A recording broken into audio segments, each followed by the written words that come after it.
We are going to continue our series on The Bible Explains, Part 188. Today, we are going to continue our mini-series within the big series of The Bible Explains, entitled 12 Timeless Principles of Grace, Part 7.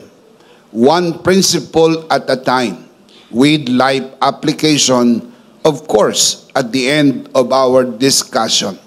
We'll explain the principle, then we'll apply it in our everyday life. But first, let's commit this to the Lord. Let us pray. Our dearest Father in heaven, we are so very thankful for how you have gathered us today. Thank you so much for this beautiful day. This is the day that you have made. We will rejoice and be glad in it. Thank you so much for the beautiful people who came here today to honor you, worship you, and receive your word. Thank you for the wonderful time of praise and worship. Indeed, you inhabit the praises of your people.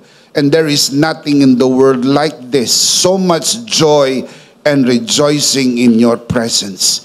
For even the psalmist says, I would rather be a doorkeeper in your house than dwell elsewhere.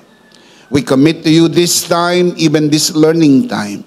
And it is our heartfelt prayer that everything that will be said and done today, all by your grace, for your glory, we pray in the name of your Son, our Lord and Savior, Jesus Christ, by the power of the Holy Spirit. And everybody would just simply say, Amen. Palakpakan si Lord.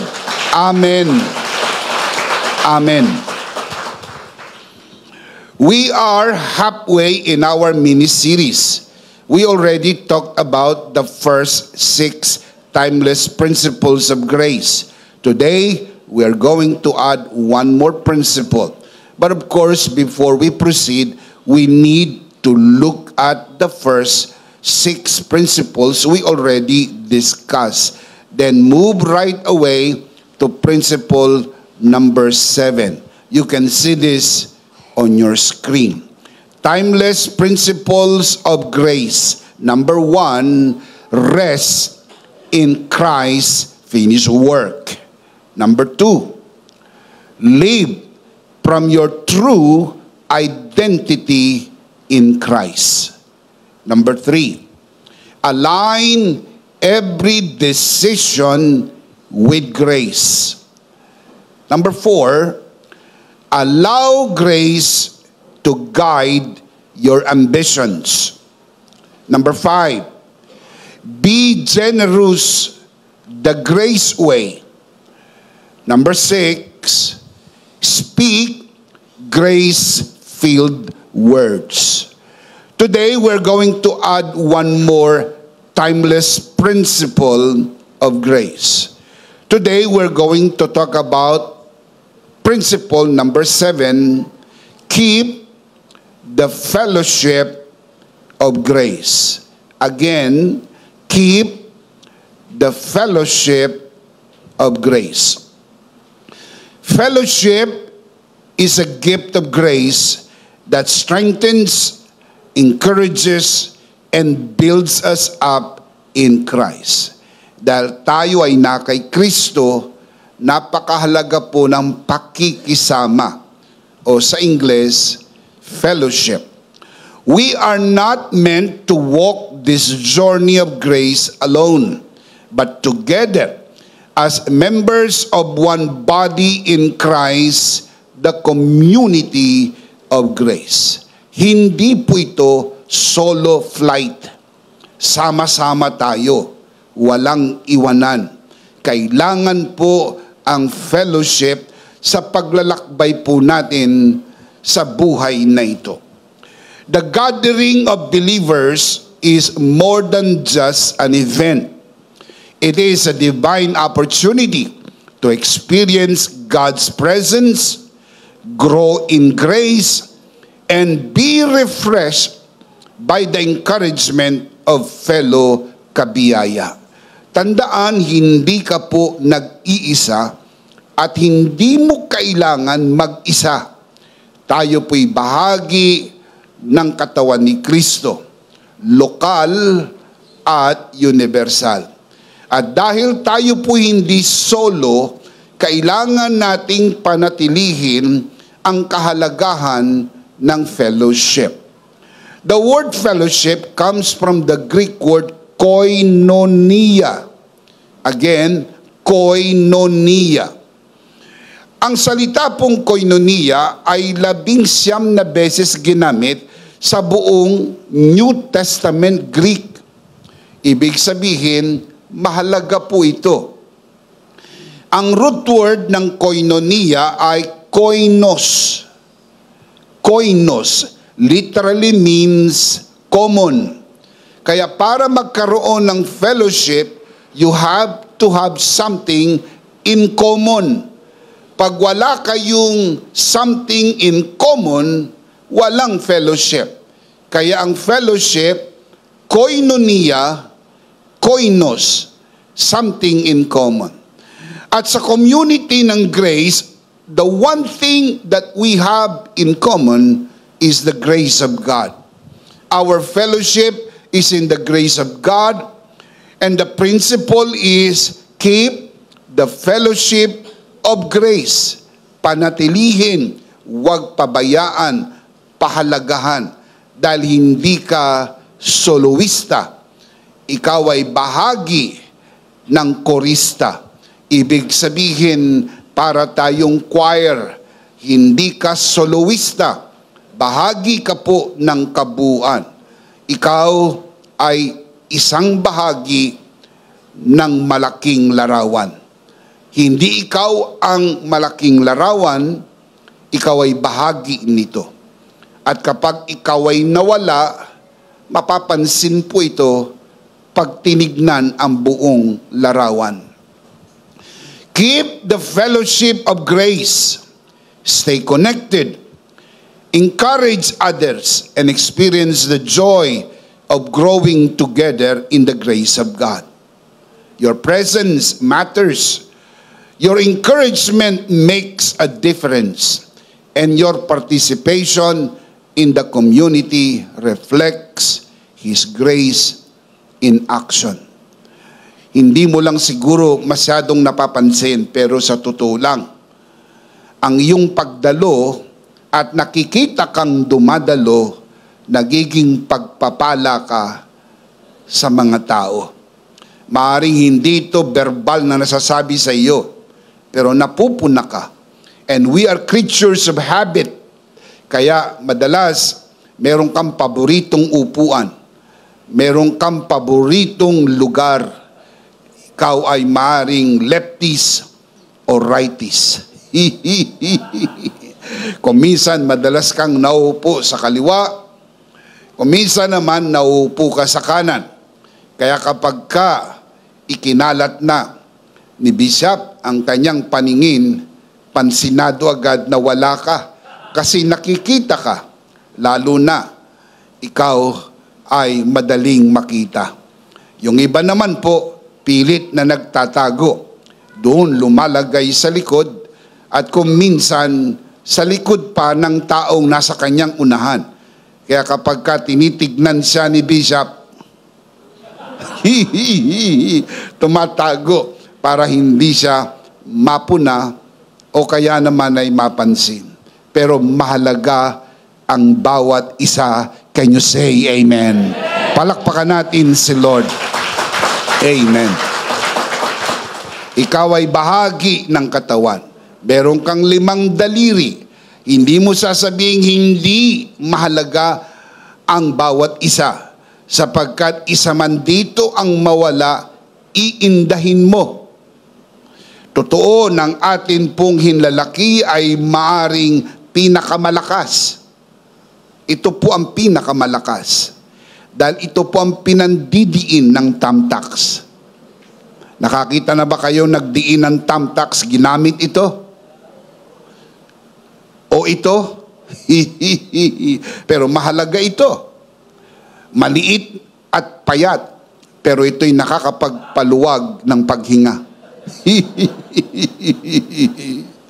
Ibig sabihin, sasabihin natin, Bishop, hindi naman ako tumatayo sa likod ng pulpito.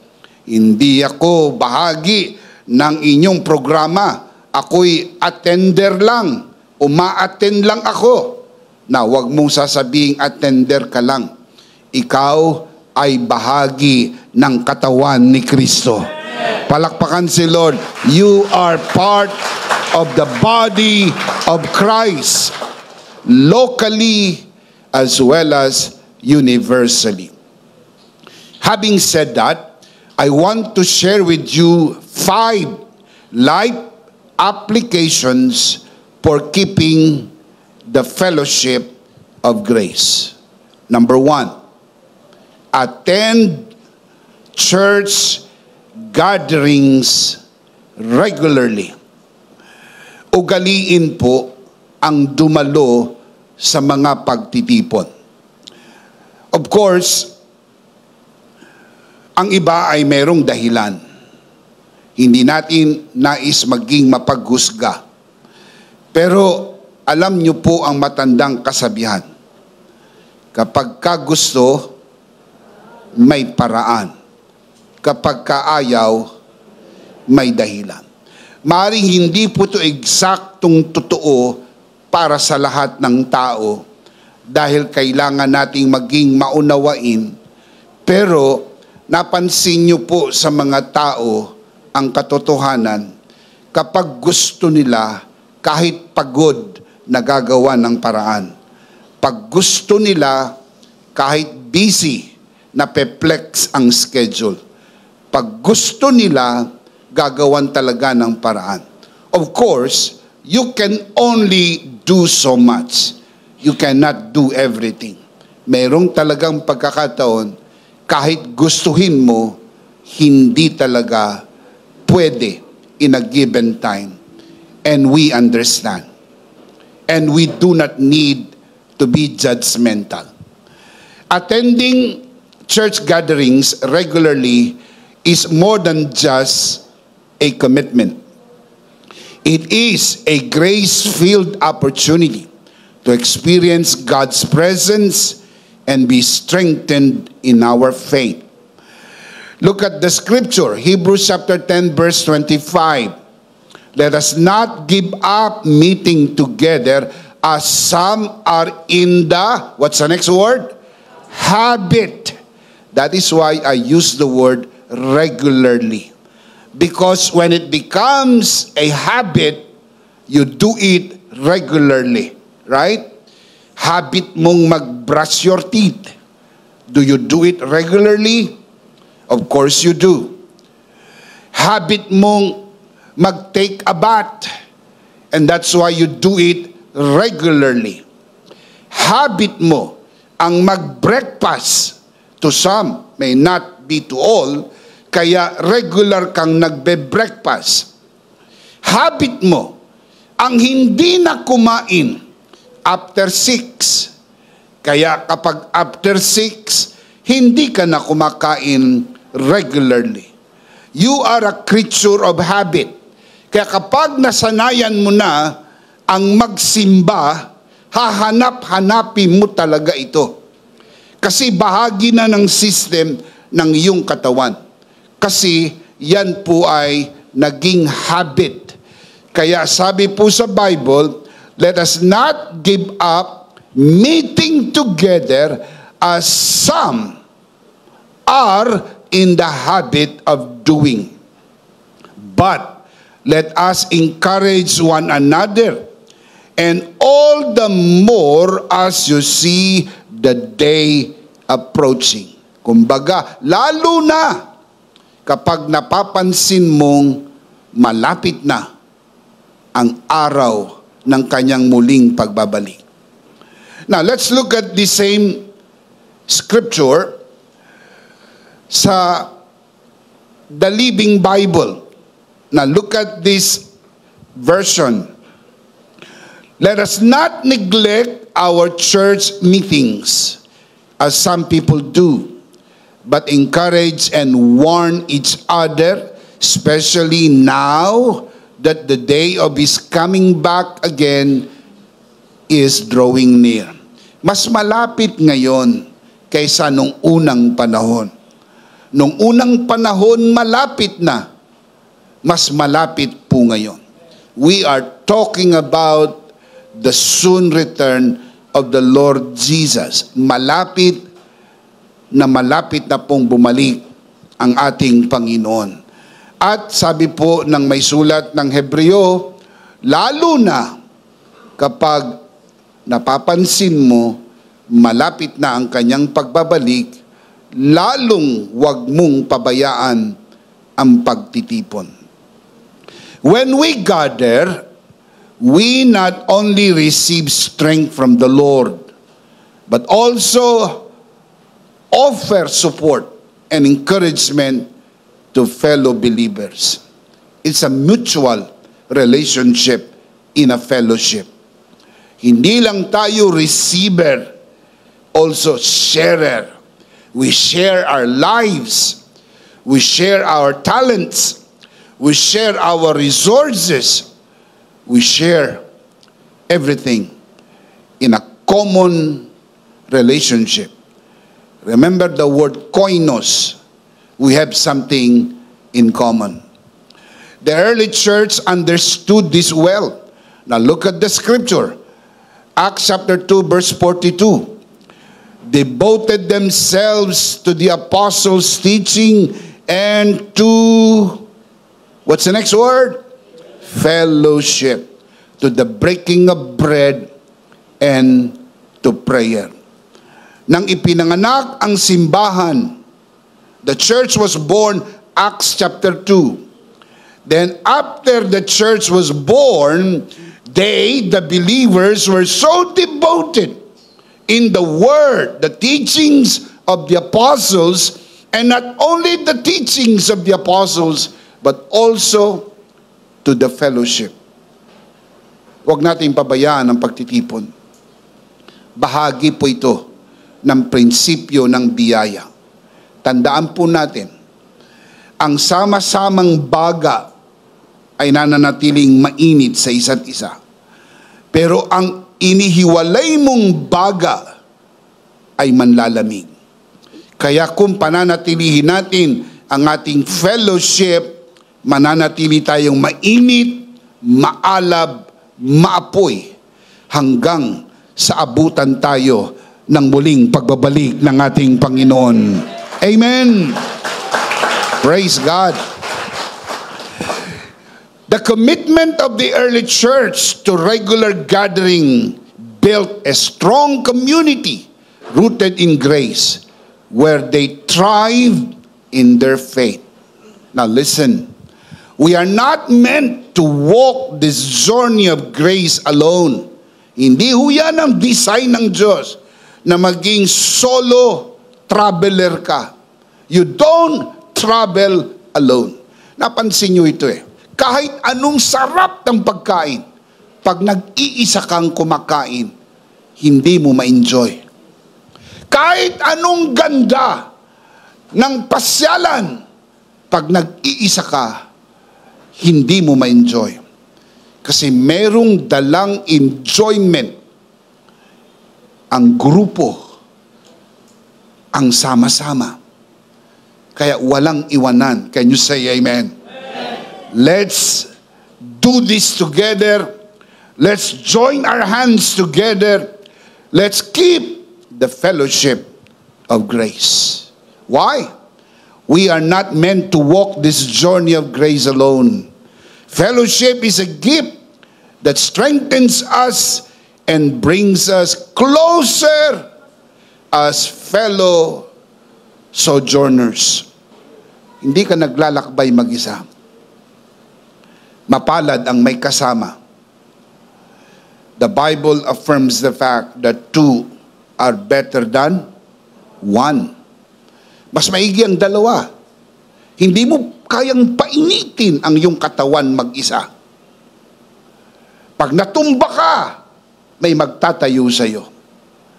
Pag may nakalimutan ka, may nagpapaalala sa iyo. May umaalalay sa iyo. May tumutulong sa iyo. May gumagabay sa iyo. Kaya huwag maglakbay mag-isa.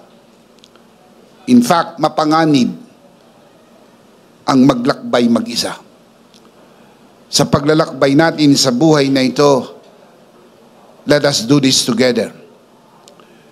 Maging bahagi ka ng fellowship, maging bahagi ka ng community. 1 Thessalonians chapter 5 verse 11, the Apostle Paul writes, therefore, what do you do? Encourage one another. What else? Build each other up, just as in fact you are doing. Ginagawa na nila. Kaya in-affirm ni Apostle Paul, yan na yung ginagawa nyo. Keep it up. Keep the fellowship of grace. Don't give up. Don't stop. Huwag mong tigilan. Tuloy-tuloy lang. Sapagkat yan ay mahalaga sa buhay na ito.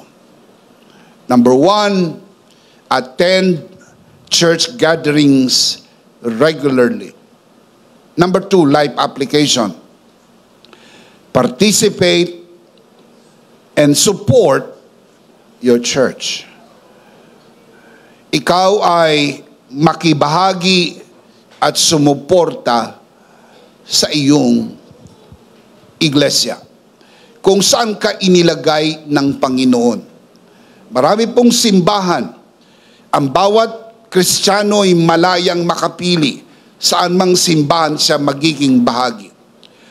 Maaari kang dumalaw sa maraming simbahan, pero hindi ka maaring magkaroon ng maraming sariling simbahan.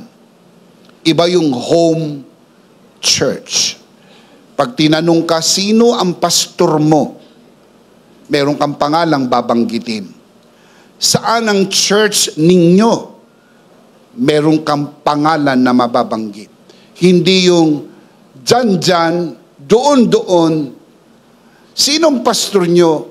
Kung sino-sino. Hindi po. Dahil kailangan ng pamilya ninyo ng pastor. Pag dumating ho ang krisis sa buhay ninyo, kailangan nyo ng spiritual guidance. Hindi po kayo tatawag kung kani-kanino. Meron po kayong maring tawagan. Meron kayong maring tanungan. May mga brothers and sisters kayo at kasama sa tinatawag pong home church. Participating in and supporting your church is not just about showing up. It's about using your time, talent, and treasure to build up your church and the body of Christ as a whole, locally and universally. Meron kang kinabibilangan na local church. Hindi po ito nag-aalis at nagbabawal sa atin na makipag-fellowship sa ibang mga kapatiran na bahagi ng ibang simbahan, pero bahagi naman ng buong katawan ni Kristo, sapagkat at the end, what matters the most is the body of Christ. But while it is true that we are part of the body of Christ, we need to have identification. Kumbaga, bagaman totoo na meron po tayong one armed forces, pero meron pong army, meron pong air force, at meron pong Navy. Do you understand? Sila po ay merong iba't ibang mga sanghay, pero bahagi po sila ng one armed forces. Ganon din po sa katawan ni Kristo.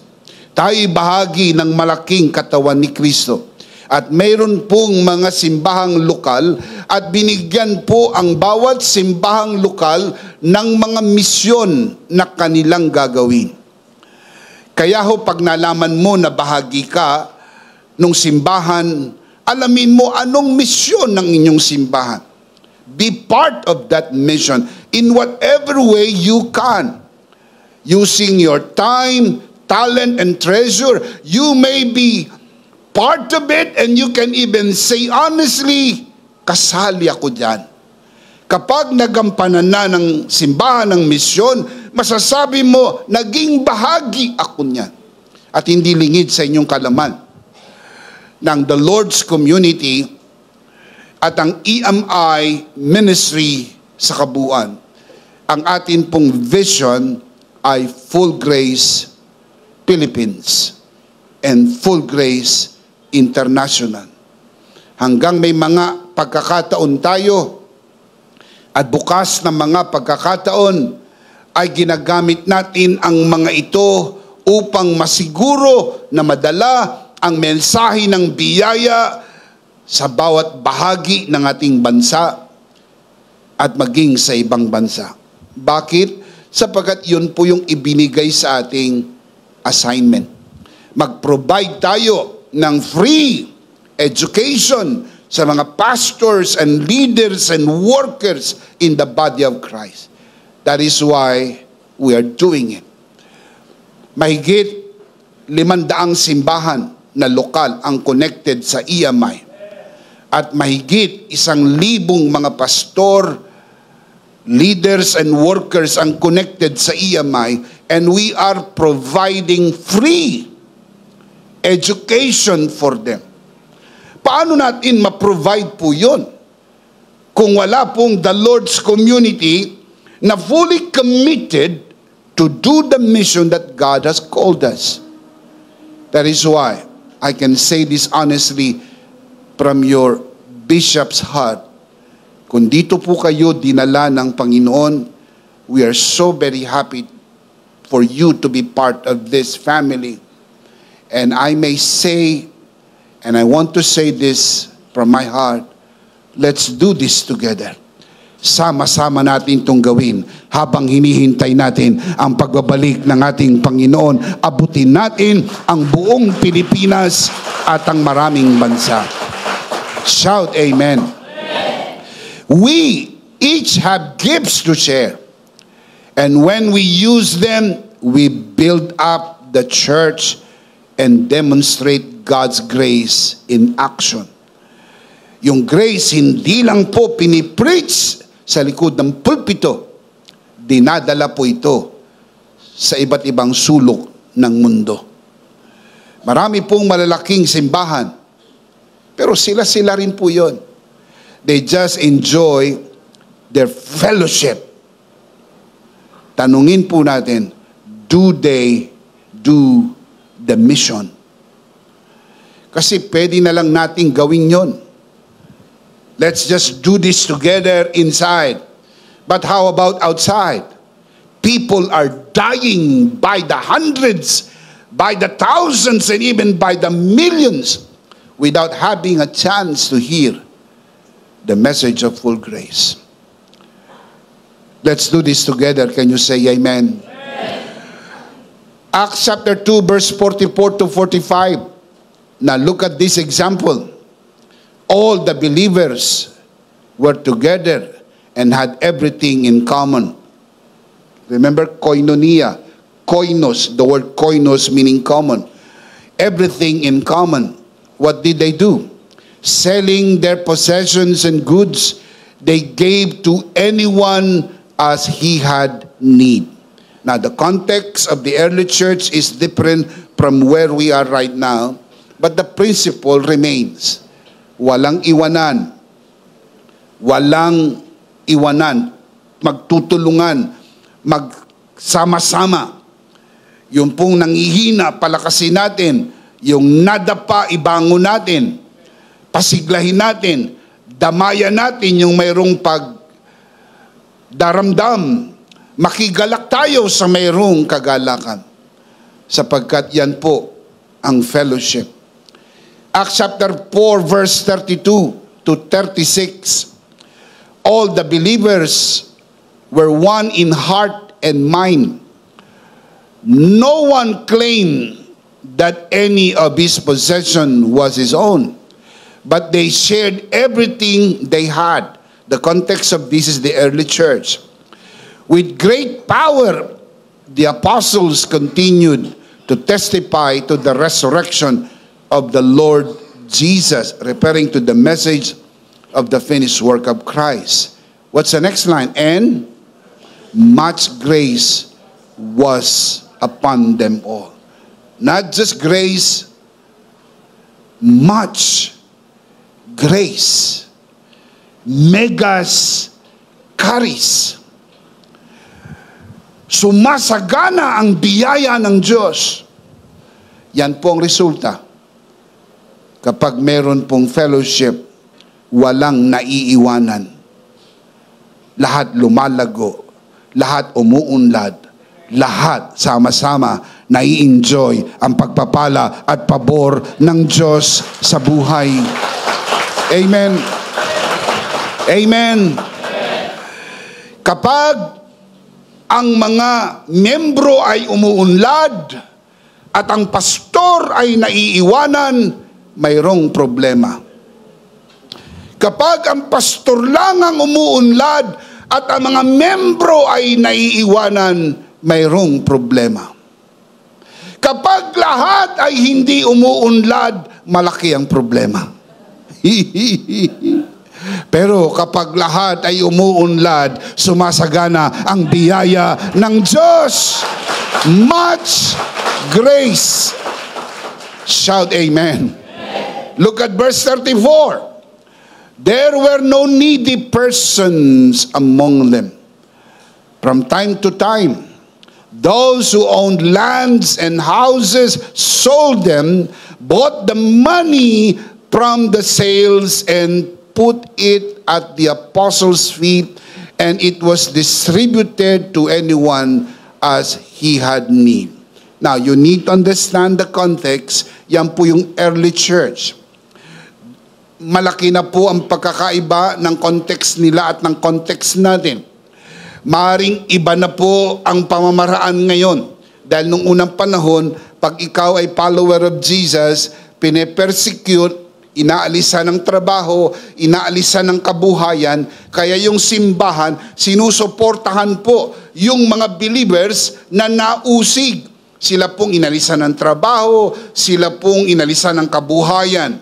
Pero sa panahon ngayon, nag-iba na po ang konteksto, wala na pong ganyang mga sitwasyon sapagkat merong persecution, pero wala na pong pagkuha ng ari-arian, wala na pong pagkuha ng kabuhayan o pag-alis sa trabaho. Ang persecution ngayon ay nasa Facebook. Bashing. Ayan, nababas ka na lang. Nape-persecute ka. Kuminsan mga kamag-anakan incorporated, nagsasalita na lang ng hindi maganda sa iyo. Pero hindi nila pwedeng kunin ang kabuhayan mo. Protektado ka na ngayon ng mga legal na mga procedures. Hindi nila basta pwede kang tanggalin sa trabaho. Diba? Meron ng proteksyon at karapatan ng mga manggagawa. Hindi ko mo born again ka, tatanggalin ka sa trabaho. Magkakaproblema yung employer. Sapagkat ang bawat empleyado ay mayroong karapatan sa kanyang paniniwalang pangrelihiyon. Basta nagagampanan niya yung trabaho niya, regardless of his religious belief, may right siyang magtrabaho. Kaya yan po'y protektado na hindi tulad noong unang panahon. Pag nabalitaan, born again ka, nabalitaan, follower of Jesus ka, tatanggalin ka sa trabaho, aalisan ka ng kabuhayan, uusigin ka, etc., etc. At ang trabaho ng church noong unang panahon, kupkupin ito. At para makupkup po ito, ang mga mayayaman doon sa panahong yon, nagbebenta ng lupa, nagbebenta ng bahay, dinadala po ang pinagbentahan sa pamamahala ng mga apostoles upang ito'y maitulong sa mga nangangailangan. There was participation and support. They had a different context, but the principle remains. Sa panahon natin, ito ang prinsipyong pinapairal. 1 Peter chapter 4, verse 10.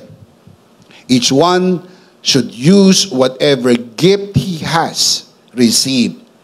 For what purpose? To serve others. Anumang kaloob na binigay sa iyo ng Panginoon, pinayaman ka ng gusto.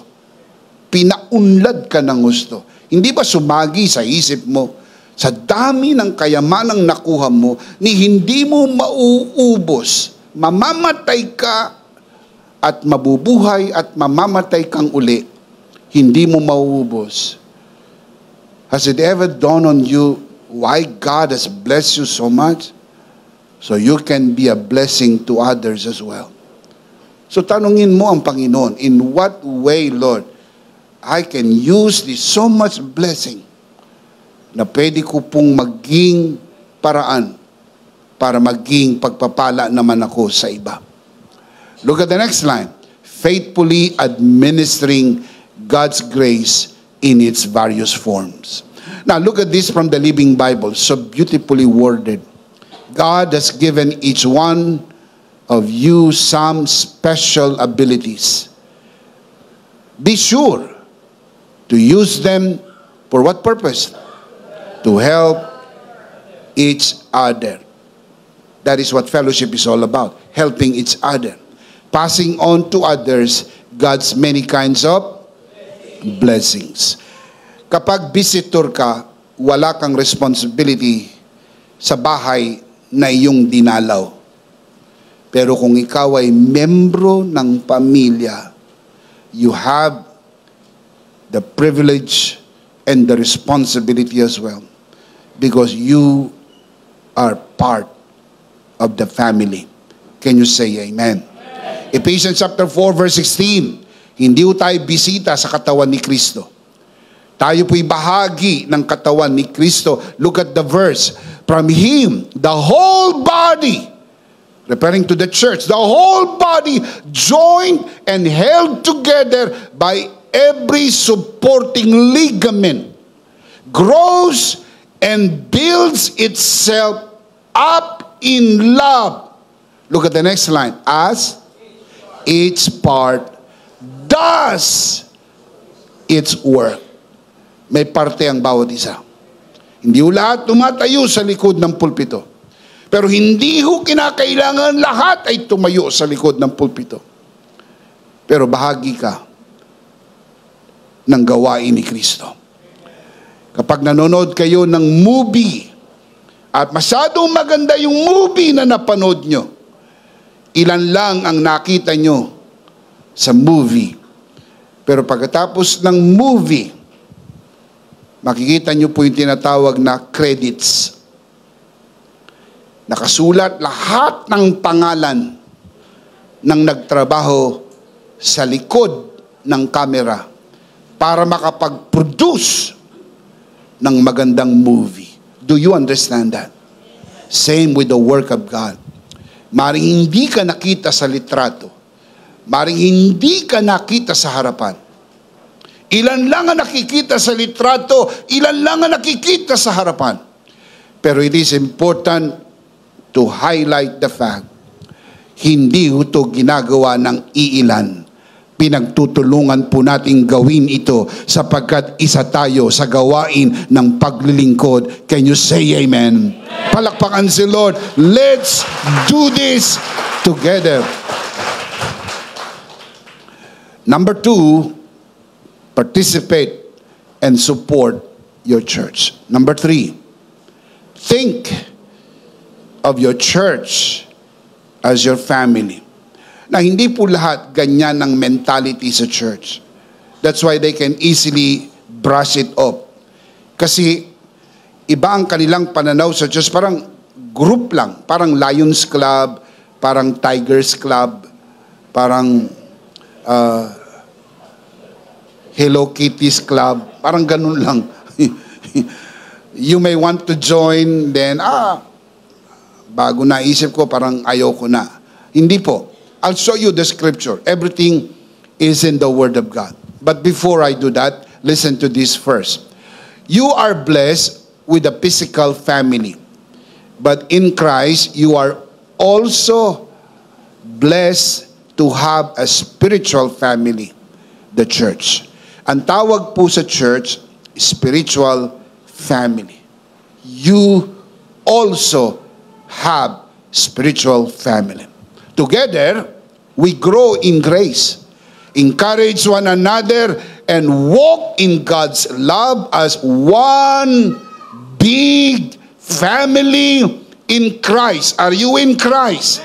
So we are one big family. Can you say amen? I'll show you the verse. Ephesians chapter 2, verse 19. Ganda ng verse na ito. You are no longer foreigners and aliens, but fellow citizens with God's people, members of God's household.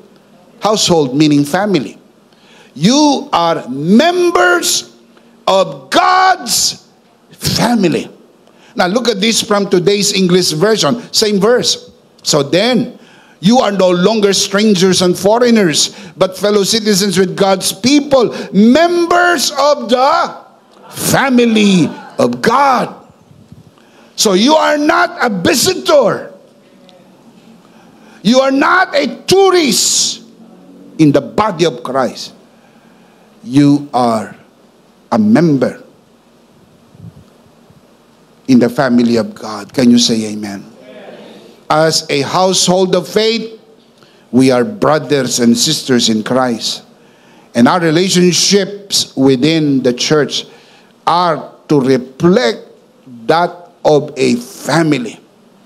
Ano ba ang meron sa pamilya? Pakita ko sa inyo sa Bible.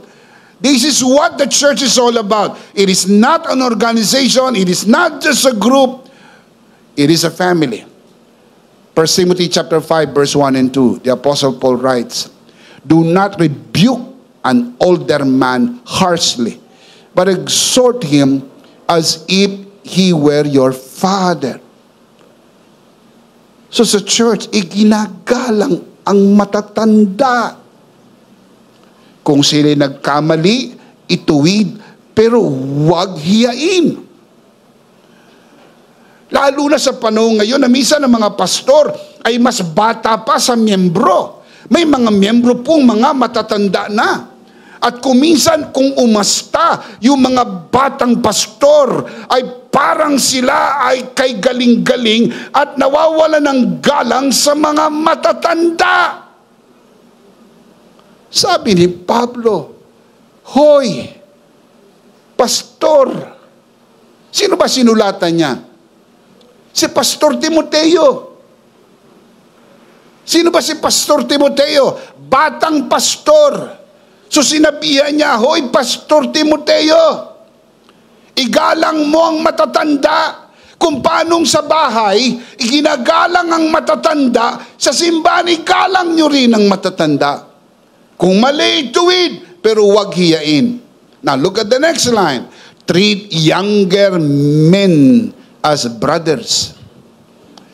Older women as mothers. Younger women as sisters with absolute purity. Pagkaganyan, ginagalang ang mga bata. Hindi inaabuso. Hindi pinagsasamantalahan. Hindi nagte-take advantage. Hindi mo pag-iisipan ng masama ang nakakabata mong kapatid. Igagalang mo yan. Ganon din sa loob ng simbahan. Payapa ang iyong isip sapagkat sa loob ng simbahan, walang abuses, walang sexual abuses, walang any kind of abuses, sapagkat merong respeto sa kababaihan.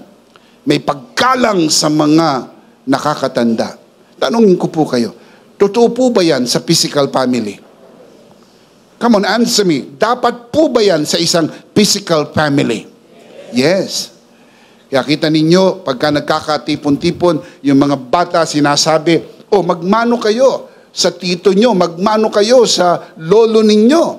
Kasi mula pa sa mga murang gulang, ini-inculcate na natin, igalang nyo mga matatanda. Kaya, nung unang panahon, kapag nagsasalita ang matanda, hindi pwedeng sumabat ang bata. Ngayon, ang mga matatanda na ang sumasabat. So, parang hirap ng matandang sumingit dahil mga bata na ngayon ang mga uusap. Mga kapatid, kahit to maging matalino kayo kaysa sa inyong magulang, makinig maigi, kahit to makatapos kayo ng pag-aaral, kahit makadalawang degree kayo at ang tatay nyo hindi nakatapos ng pag-aaral, hindi ho magpapalit ng posisyon. Si tatay ay si tatay pa rin, si nanay ay si nanay pa rin. Sa loob ng pamilya, minamahal ang magulang, ginagalang ang matanda, minamahal ang anak, ginagalang ang mga anak, sapagkat may pagmamahalan sa loob ng pamilya. Are you getting this? If this is true in the physical family, it is equally true in the spiritual family. Kaya walang abuses. Kaya masakit na masakit sa puso natin kapag nakakabalita tayo sa loob ng simbahan, nagkakaroon ng abuses. Because this is the only safest place you can think of. Dapat payapa ang isip ko sa loob ng simbahan. Sa loob ng mga kapatiran, I can trust these young people. I can trust my pastor. I can trust the leaders of the church. That they would treat my children, that they would treat my wife, they will treat my husband with so much respect. Why? Because that is what family is. Let me ask you this question. This is very important. You don't gossip about your physical family, do you? I'm sure you don't. So why gossip about your spiritual family? You don't gossip. Chinichismis nyo ba ang asawa nyo? Chinichismis nyo ba ang mga anak nyo? Of course you don't. Then why do that in your spiritual family? Kahit spiritual family tayo, hindi ho tayo perfect. In case magkaroon tayo ng mga situations, we fix it within the family. Pag may problem kayo sa family, you fix it inside. May kasabihan, don't wash your linen in public. Huwag nyo i-post sa Facebook. Huwag nyo ikwento sa ibang mga tao. If you just need to tell that, tell it to your pastor because your pastor understands and your pastor prays for you. That's it. Huwag nyo kung kani-kanino kinukwento. Sapagkat alam nyo naman kapag naikwento nyo na yan, wala na yang preno. Kasi kung saan-saan na makakarating, magugulat ka na sa Facebook na yung story mo. Because that is what family is. That's why you learn to love this family. Your family is not perfect, but you love it. Alam ko, mahal niyo ang pamilya niyo. But if you can see the church as a family, you begin to love it. Galatians 5:15, Paul said, if you keep on biting and devouring each other, watch out that you will be destroyed by who? Satan cannot destroy us. But we can destroy each other by biting and devouring each other. Alam niyo, wala makakasira sa pamilya eh. Pero alam niyo kung sino sumisira sa pamilya? Sila rin eh. Sila, magkakapatid, silang nag-aaway. Pero kung magkakapatid, magmamahalan, intact ang family. Kaya mahalaga po, maintindihan natin that the church is a family. Now, you don't do that. Instead, what do? Hindi yan ang ginagawa natin, ha? Na nagkakagatan at nagsisiraan. What else? Ano naman ang dapat mong gawin? Kung hindi yan ang ginagawa mo, based on context, go to the next chapter, Galatians 6:10. Therefore, as we have opportunity, let us do good to how many people? All people. Especially, special mention, especially to those who belong to the family of spiritual family or physical family? Spiritual family. Kasi meron kang spiritual family. Now you know, hindi lang po physical family. You have a spiritual family, especially. You have to do good, especially to your spiritual family. Why? I'll tell you why. Our physical family is a blessing for this life. Thank God for them. But our spiritual family in Christ is eternal. Pag natapos na po ang buhay na ito, now this is sad to say, pero ito'y totoo, hindi na ho kayo mag-asawa sa langit. Sabi ng iba, thank God. But some of you will just, oh, sad. Pero some of you will be rejoicing forever. Praise God. Buti na lang. Pero yung iba po sa inyo, nalulungkot. You just wish ninyo ng inyong relasyon bilang mag-asawa ay forever. Tulad ng ipinangako ni Rogelio de la Rosa. Sa ilalim ng puno na inukit ang puso, na itutuloy daw nila ang kanilang pagmamahalan sa langit. Hindi na ho, wala na hong marital relationship sa langit. Hindi na ho kayo magkapatid. Hindi na ho kayo mag-ina, mag-ama. Dito lang ho yan sa lupa. Pag nagpantay ang paa, pumikit ang mata, tapos na. Kahit gaano kaganda ang naging relasyon nyo sa pamilya. Imagine, hindi ho forever. But your spiritual family will be forever. Kaya dapat mong pahalagahan yung forever. Kasi, malay mo, yung tao na yan, kapitbahay mo pagdating sa langit. Iwas ka ng iwas sa kanya. Pagdating sa langit, sinadya ng Diyos, kapitbahay mo pa pala. So you must learn to say, hindi ko masyadong kasundo itong kapatid ko na ito. Pero huwag mong kamuhian, mahalin mo pa rin dahil kayo ay magkapatid sa Panginoon. Palakpakan si Lord. Amen. Amen. Praise God. While earthly relationships fade, our bonds as children of God last forever. In Christ, we are united beyond time, sealed by His grace, and destined for eternity together. Now, there is a reason why Jesus said this. Matthew 10:37. Anyone who loves his father or mother more than me is not worthy of me. Anyone who loves his son or daughter more than me is not worthy of me. There is a reason why Jesus said that. Because earthly relationship is only temporary. Your relationship with Jesus is eternal. It's unthinkable. I-sacrifice mo yung relationship mo kay Jesus for the sake of family. Sabi ni Jesus, you're not worthy of me. And that's not even wise. Pinagpalit mo yung walang hanggan sa may hanggan. It's unwise. That's why you have to think twice and be wise. Your relationship with Christ and your relationship with your spiritual family is eternal. And it is even more valuable. Kaya kita ninyo, nagiging mas binding kung asawa mo na, kapatid mo pa sa Lord. Naintindihan nyo? Tatay mo na, kapatid mo pa sa Lord. Anak mo na, kapatid mo pa sa Lord. Nagiging mas binding na. Dahil meron kayong bond sa blood, meron kayong bond sa spirit. Sabi nila, the blood is thicker than water. True. But the spirit is more powerful than blood. Sa langit, walang blood. Kaya wala na kayong blood relationship. Pero dahil magkapatid kayo kay Lord, meron pang mananatili yung bond in the Spirit. Kaya sister mo yan kay Lord. Brother mo yan kay Lord. Kaya mawala man ang pagiging mag-asawa ninyo, magkarelasyon pa rin kayo dahil magkapatid kayo sa Panginoon magpakailan, kailan paman. Shout Amen. Praise God. Number 3, think of your family as, or rather think of your church as your family.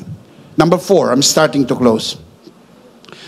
Be cautious around those who don't share your faith. Be cautious around those who don't share your faith. Maging maingat na sa mga tao sa paligid nyo na hindi ka parehas ng iyong pananampalataya. Be cautious with those who do not share your faith, especially, special mention, those who promote teaching contrary to the gospel of grace. Alam nyo, mayroong mga hindi natin kapananampalataya, pero hindi naman aktibong kumukontra. Hindi lang natin kapanalig, pero hindi naman po active na kontra. Pero meron din naman po, hindi mo nakapanalig, talagang nilalabanan yung mensahe ng biyaya. Scripture is very, very clear. Repeatedly, binibigyan tayo ng warning on this. 2 John verse 10 to 11. If anyone comes to you and does not bring this teaching, do not take him into your house or welcome him. Anyone who welcomes him shares in his wicked work. Ang tindi ni John. Ang tindi ng verse na to. Ang tinatawag niyang wicked work ay yun pong wrong teaching. Pag pumunta sa bahay ninyo at hindi kaparehas ang turo na iyong natanggap, huwag mong papasukin sa iyong bahay. Ibig sabihin po ay huwag mong panoorin, huwag mong basahin, huwag mong bigyan ng pansin. Bakit? Sapagkat you are protecting your faith, your belief, because what you believe will be a very important factor in your community. Kasi kung ano yung mga nasasagap mo, ay maaring nadadala mo doon sa iyong community, and that will infect the fellowship as a whole. Kaya mabigat ang sinasabi ni John. Ganun din ang sinabi ni Apostle Paul. I'll show you. Galatians 1:6-9. They share the same thought. Magkaibang apostol, Apostle John and Apostle Paul. I am astonished that you are so quickly deserting the one who called you by the grace of Christ and turning to a different gospel, which is really no gospel at all. Evidently, some people are throwing you into what? Confusion and trying to pervert the gospel of Christ. You can only be confused when you listen. That's why you don't listen to the wrong gospel. You only are confused if you give it an attention. That's why sabi ni John, don't take it inside your house. Don't take their literature. Don't read their literature. Don't watch their broadcast.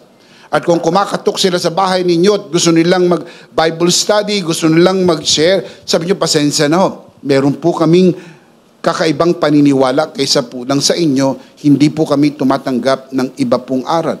Sabi, sarado na kayo, of course. Kasi kung bukas pa kami, papasok pa ang maling turo. Natanggap na namin ang tamang turo. At ang tamang turo ay si Kristo at ang kanyang tinapos na gawa sa krus ng Kalbaryo. Walang labis at walang kulang. Amen? Na hindi na tayo nakikinig sa iba dahil hindi na tayo naghahanap o nagsasaliksik. Ay, nakikinig pa ako, nagsasaliksik pa ako dahil hindi mo pa natagpuan ang totoo. Pag natagpuan mo na ang totoong gospel, the gospel of Christ and His finished work, the search is over. Tapos na ang paghahanap. Hindi na ako naghahanap. Hindi na ako nagsasaliksik. Umabot na ako sa dulo. Nasubukan ko ng lahat. Dito lang ako nakatagpo ng kapahingahan sa tinapos na gawa ni Kristo sa krus ng Kalbaryo. The search is over. Shout amen. Amen. Now look at verse 8. But even if we or an angel from heaven should preach a gospel other than the one we preach to you, let him be eternally condemned. Sabi ni Paul, kung anghel man, anghel, taong nag-aangking anghel o anghel na nag-aangking tao, o kahit na kami, sabi niya kami bumalik kami sa inyo, baguhin namin yung aral. Sabi namin, teka, bago na aral, babaguhin namin ang aral. Hindi pala sapat yung finished work, etc., etc. Sabi ni Paul, sumpain kami. Eternally condemned. Verse 9, as we already said, so now I say again for the second time, if anybody preaching to you a gospel other than the one you accepted, let him be eternally condemned. The word used there in the Greek is anathema, go to hell.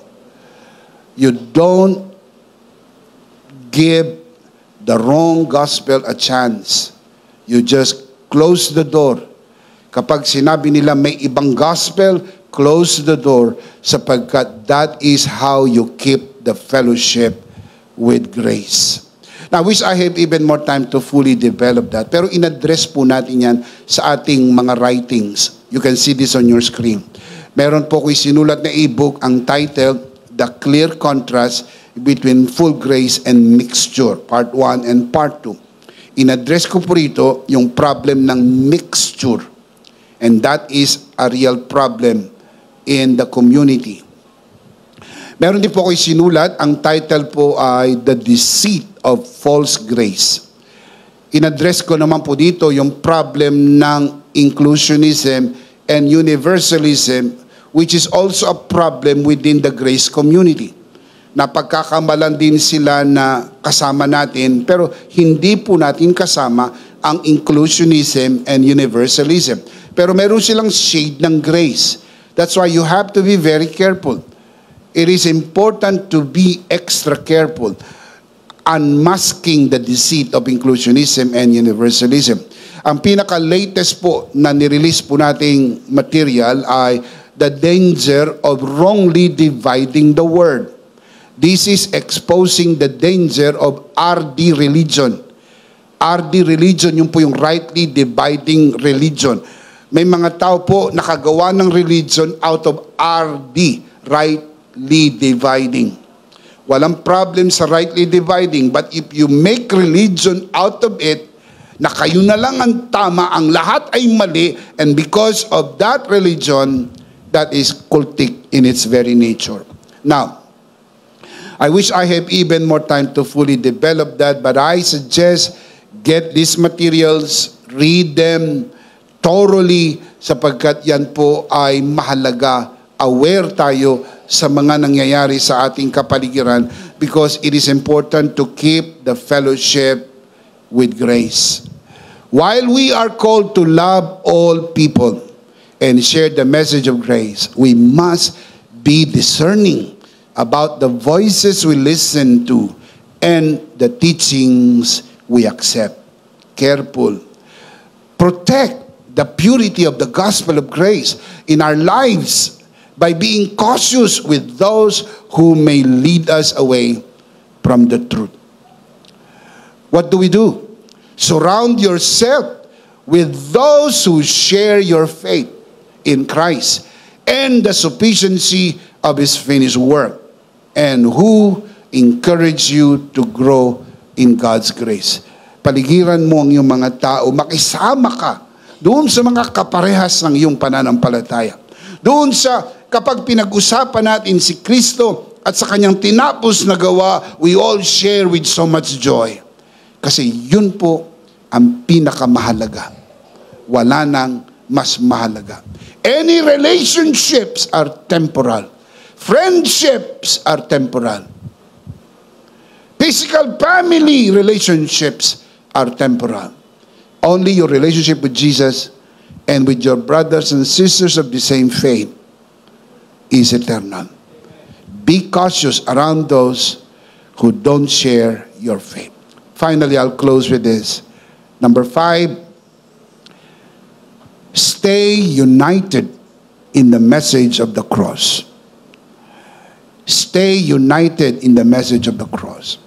The message of the cross is the heart of the Bible and the foundation of our faith. No matter our differences, we are united in Christ's finished work. Our true unifying factor. Can you say amen? Marami tayong di pagkakaparehas. Pero dito, dapat pare-parehas tayo. Si Jesus, wala nang iba. Si Jesus at ang kanyang tinapos na gawa ay sapat na. Can you say amen?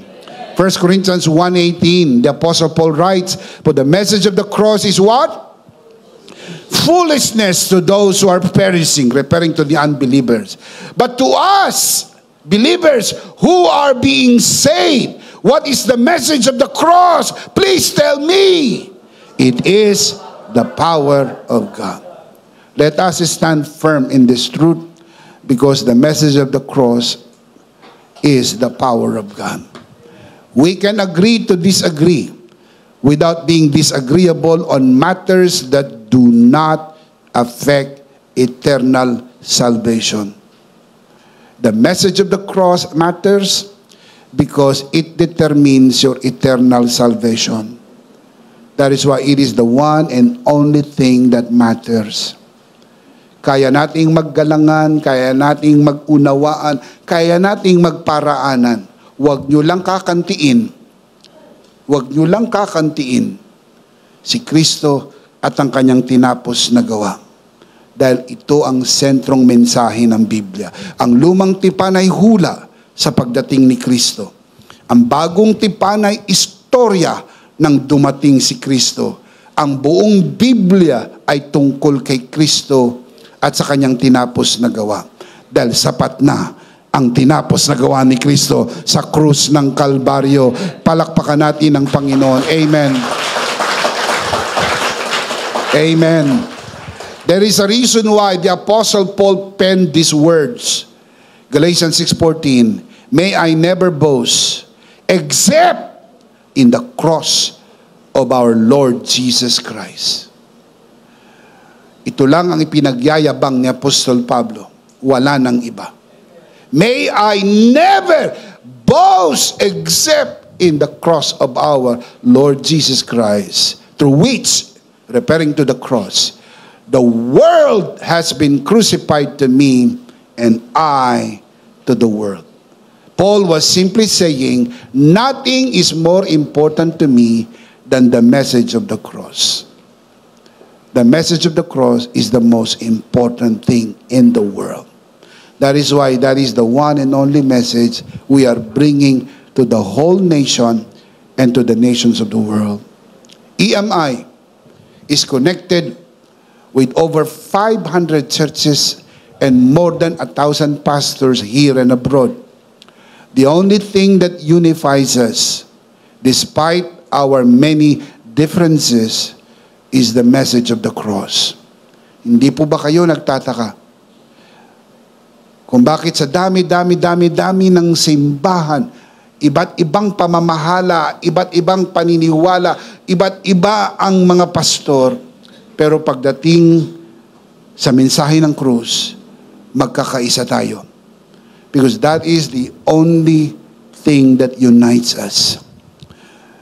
If we learn to respect other religion, if you learn to respect other beliefs, and be firm with what Christ did on the cross, you can be saved all your life. Ito lang hindi pwedeng i-compromise. Can you say amen? Let's see them again. Tignan po natin ang atin pong live application. You can see this on your screen. Basahin natin ng malakas, sabay-sabay. Ito po'y under sa principle, keep the fellowship of grace. Ready?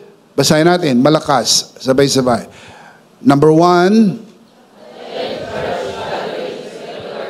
Number 2. Number 3. Number 4. Number 5. Attend church gatherings regularly.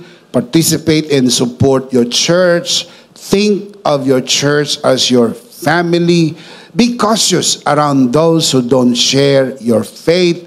Stay united in the message of the cross.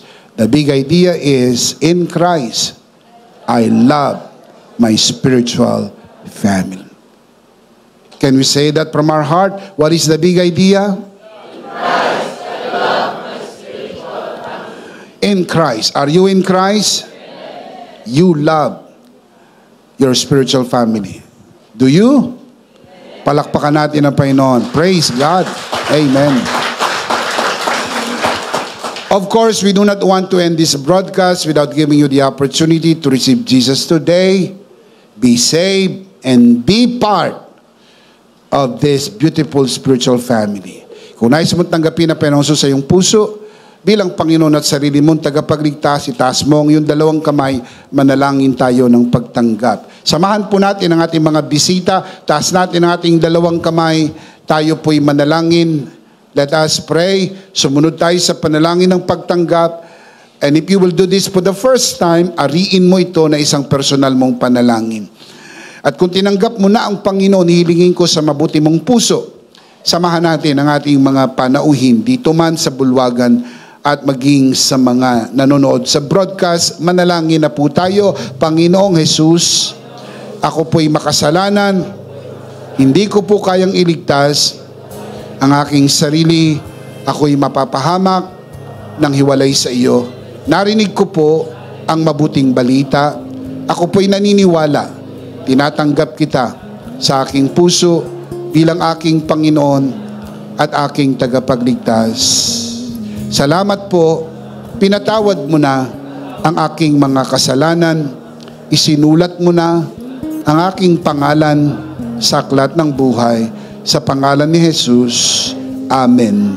Ako na lang po mananalangin, Ama, sa oras na ito, tinataas ko po sa iyong harapan ang sino mang sumunod sa panalangin ng pagtanggap sa unang pagkakataon.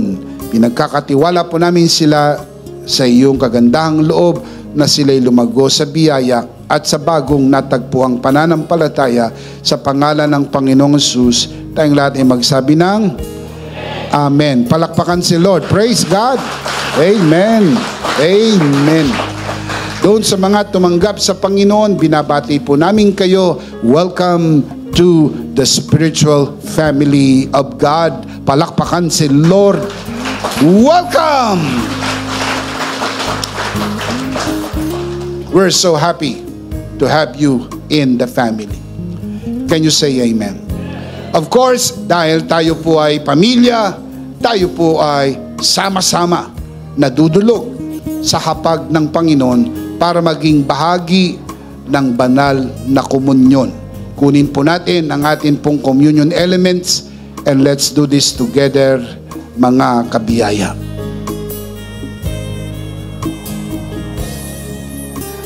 Alright, let's do this together, mga kabiyaya. Ito ang aral na tinanggap ko sa Panginoon at ngayon naman ay binibigay ko sa inyo ng gabing siya'y pagkanulo. Dumampot siya ng tinapay, kanyang pinagpira-piraso at kanyang sinabi, ito ang aking katawan na pinagpira-piraso dahil sa inyo. Gawin nyo to bilang pag-alaala sa akin. Sabay-sabay po natin gawin.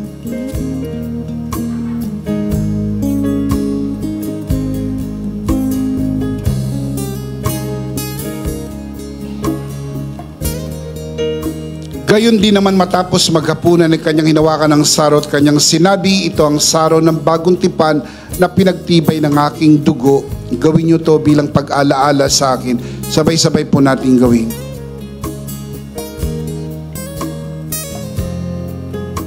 Ate po itaas ang ating dalawang kamay at sumunod po tayo sa panalangin na ito. Aming Ama, maraming salamat po sa aming Panginoong Jesucristo. Panginoong Jesucristo, maraming salamat po sa iyong banal na dugo na iyong itinigis sa krus ng Kalbaryo. Dahil po dito, lahat ng aming kasalanan ay iyon ang pinatawad. Maraming salamat po sa iyong katawan na nabugbog at nasugatan. Dahil po dito, lahat ng aming sakit ay iyon ang pinagaling. Marami pong salamat. Ako'y magaling na. Tulad ng nasusulat sa iyong mga sugat, ako'y magaling na. Aking dinideklara, ako'y magaling na. Ako'y malusog, malakas, masigla, pinagpala, pinaburan, at mabubuhay ng mahaba. Sa pangalan ni Jesus, maraming salamat po, Banal na Espiritu, sa iyong kapahayagan sa mensahe ng biyaya. Sa pangalan ng Panginoong Hesus. Amen. Amen. Palakpakan si Lord. Praise God. Praise God. Praise God. Isang beses pa, malakas, sabay-sabay. Ano po ang big idea? Mas malakas pa. Are you in Christ? We love our spiritual family. Can you shout amen? Last of all, let me speak to your heart. You who are watching this broadcast. If this broadcast has blessed you, and if not asking too much, I would like you to bless this ministry with your love offering so that together we can reach the world with the message of full grace. And from the bottom of our hearts, we would like to say, thank you for giving to the Lord. We'll see you next Sunday, Purpley on Site, but definitely we'll see you again online. Ako po si Bishop Emmy. Kasama po si Pastora Jo at ang kabuuan ng The Lord's Community and EMI Broadcast. Maraming salamat po. Stay a bit for more announcements. Stay blessed and stay connected. Always remember, in Christ, you are forever. Charito!